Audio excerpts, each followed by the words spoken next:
नमस्कार। 1400 वर्ष पूर्व किसी सड़ियल रेगिस्तानी झोंपड़ी से उत्पन्न हुआ पशु पितामह महापशु नीच मूर्त महाजाहिल लुच्चोदीन 786 मस्तकर रहमत दल्ले वाला वो पहला और अंतिम मस्तखरवंशी जानवर था जो हाइपरसोनिक गति से उड़कर 7वें आसमान पर स्थित कोठा नंबर 72/786 तक पहुंचा था तथा उसने वहां आसमानी दल्ले द्वारा जन्नती मस्तखरवंशियों के लठ लाभार्थ उपलब्ध कराई गई 72 अलौकिक दिव्य लंबी दुग्गियों के साक्षात दर्शन प्राप्त किए थे। नीच मस्तखर ने ही सबसे पहले बूर अथवा हूर कहलाने वाली कोठा नंबर 72/786 निवासिनी इन अलौकिक दुग्गियों का विस्तृत विवरण मस्तखरवंशी जानवर समाज के समक्ष प्रस्तुत किया था तथा इस विवरण को विस्तार पूर्वक आसमानी खुदाई की किताब में पशुलिपिबद्ध भी किया था।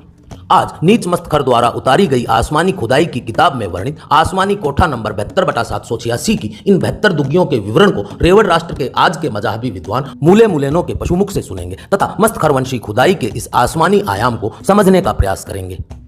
हम जब जन्नत में जाएंगे, मैं अपनी तरफ से नहीं बोलता, अल्लाह के रसूल पाक सल्लल्लाहु अलैहि वसल्लम ने फरमाया, हजरत आयशा फरमाती है कि जब हम जन्नत में जाएंगे ना, देखो सब लोग हम जन्नत में गए तो सामने हूर खड़ी होगी। हूर तो समझते हो ना, हूरों के ताल्लुक से जो कुरान फरमाता है, जो जन्नत के तस्करों में आता है। तो जन्नत एक हकीकत है, अल्लाह ने बनाई है नेक बंदों के लिए। जन्नत की हूरें भी उसमें एक हकीकत है। जन्नत में शराब की नहरें हैं, शहद की नहरें हैं, दूध की नहरें हैं। हमें तो सब चीजें चाहिए। जिसको ये लगता है कि ये अय्याशी है तो भाई वो ना जाए जन्नत में। क्या ख्याल है? अल्लाह अकबर, ये है जन्नत। हाँ, इन गंदी मैली कुचैली औरतों के चक्करों में पड़कर इस ऐसी हुरों को ना जाया करो मुसलमानों।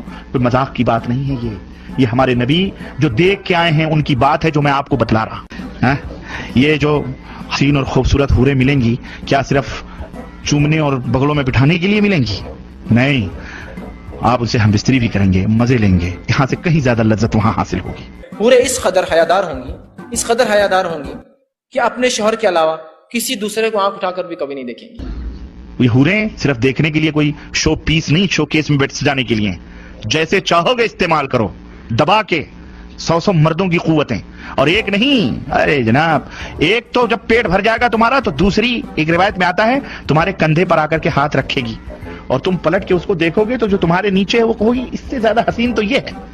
वो कहेगी अब सब्र भी करो, मेरा भी हक आप। जैसे कोई श्वान यदि जन्नत की परिकल्पना करता है तो उसे जन्नत में हड्डियां ही हड्डियां दिखाई देती हैं, अथवा यदि कोई शूकर जन्नत की परिकल्पना करता है तो उसे जन्नत में कीचड़ ही कीचड़ दिखाई देता है। उसी प्रकार से काली बोरी से ढकी रहने वाली मस्तखरवंशिनियों की बूर से उगले जाने वाले घोर घरेलू खुदाई प्रेमी मस्तखरवंशी जानवर जन्नत की जब परिकल्पना करते हैं तो उन्हें बूर ही बूर दिखाई देती है। ऐसा मेरा निजी मत है। इस विषय पर आप भी अपने विचार संदेश पट्टिका पर अवश्य प्रेषित करें। साथ ही आपके अपने इस चैनल के लगभग 70% चलचित्रों को विज्ञापनों के लिए उपयुक्त नहीं माना जाता है, अतः सक्षम सदस्य यथासंभव सहयोग करें ताकि आपके इस जाहिलतापूर्ण मनोरंजन में किसी प्रकार की बाधा उत्पन्न ना हो। मस्तखरवंश संबंधी इसी प्रकार की जाहिलता से परिपूर्ण किंतु मनोरंजक, रोचक तथा ज्ञानवर्धक सूचनाओं हेतु आप अपने दोनों चैनल पाक डिटॉक तथा टोपी डिटॉक से जुड़े रहें। इस चलचित्र के लिए इतना ही। मिलते हैं अगले चलचित्र में, तब तक के लिए सबको बम बम।